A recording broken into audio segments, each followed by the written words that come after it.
देखा एकदम कजरी के मौसम में हमारे धीरज भैया बड़ा सुंदर गीत का संकेत करत हुवन। कौनो दुल्हा बा परदेश जाए का तैयारी कैले बा, अपने दुल्हन से जाके मिलता। दुल्हन दरवाजा बंद कैले बा, तब वो दुल्हा कहले बा, का कहले बा कि धनी हो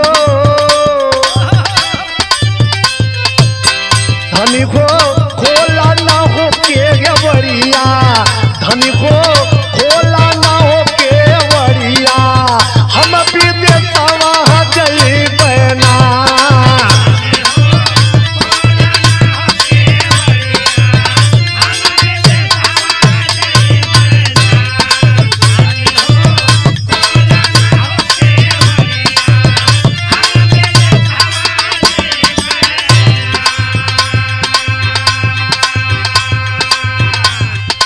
बाबू दुल्हन कलश की जब विदेश जाए के बाद तो एगो काम करा, का कले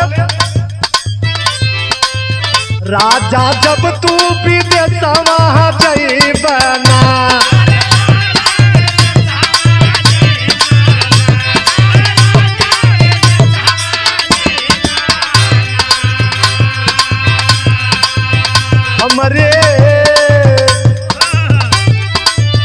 हमरे बाबा के हो बोलवाईदा, हमरे बाबा के हो बोलवाईदा, हम नहीं हरावा जइबे ना।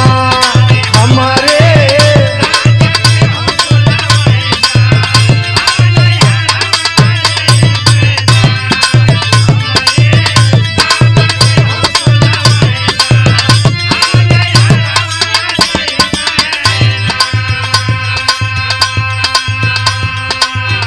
दुल्हन कलश के सैया तू विदेश जात हुआ ते को काम करा, हमरे बाबूजी के बुलाए दा, हम चल जाई अपने बाबूजी के यहाँ नैहर चल जाई। तब दुल्हा कलश का कलश धीरज भैया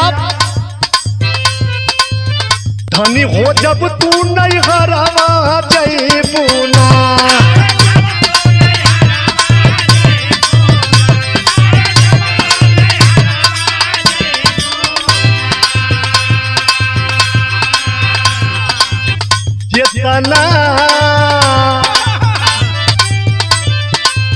जितना लागल बाहो रुपैया, जितना लागल बाहो रुपैया, उतना दई के तू जइबू ना। जितना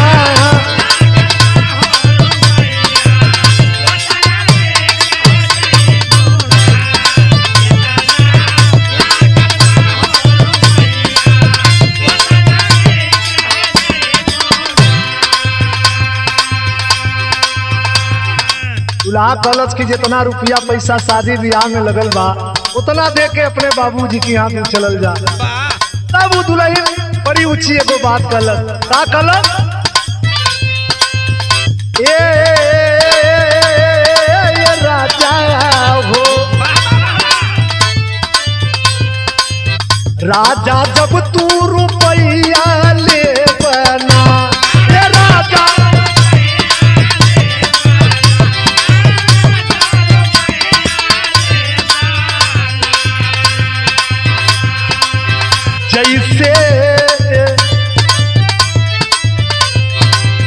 जैसे बाबा घरवा रहली, जैसे बाबा घरवा रहली, वैसे कई के तू जइबा ना।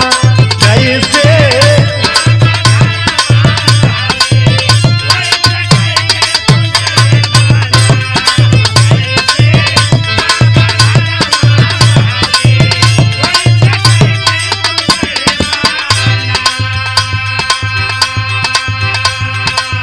ए भैया सावन के महीना में दुल्हा परदेश जात हो कहलस कि जैसे हम अपने बाबूजी के घर रहली वैसन हमके कह के तू चलल जा। आखिरकार वो परदेसी लाचार हो जाता है, हाथ गोड़ जोड़ के कैसो कलश की बतावा हम कमाई ना तो तू खैबू का। आखिरकार वो दुल्हन विदाई कैलस, लेकिन यही सिवान में जाके अकेले धान रोपत हो, बादल चमकत हो, गरजत हो, तब एगो बात के याद आवत हो। का याद आवत हो भैया? रिमझिम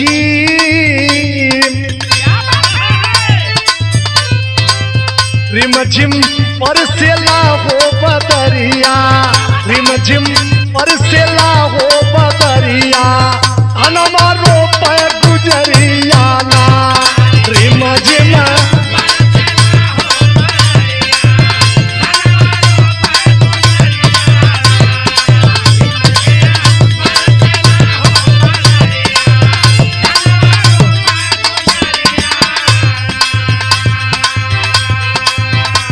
सावन के महीना में अपने पति के बड़ा याद आवत हो और अपना सखी से एगो बात कहल। का कहल?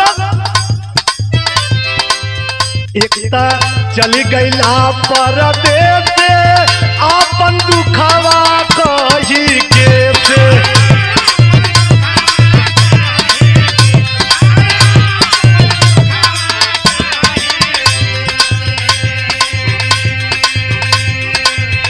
अरे चमके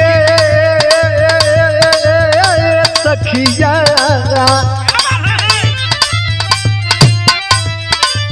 चमके रतिया दिनवा बिजुरिया, तनके रतिया दिनवा बिजुरिया, धनवा रोप गुजरिया ना।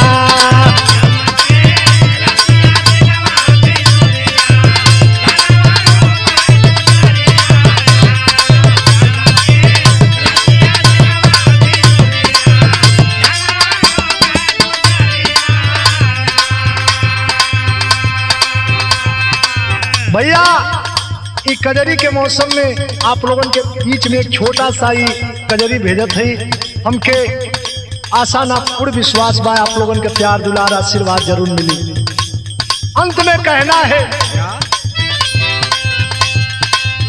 पत्तु जय मंगल धारे, कभी मनिका के हो सहारे।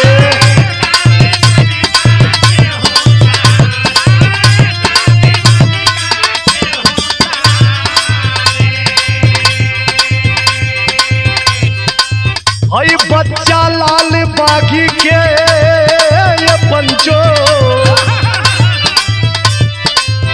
बच्चा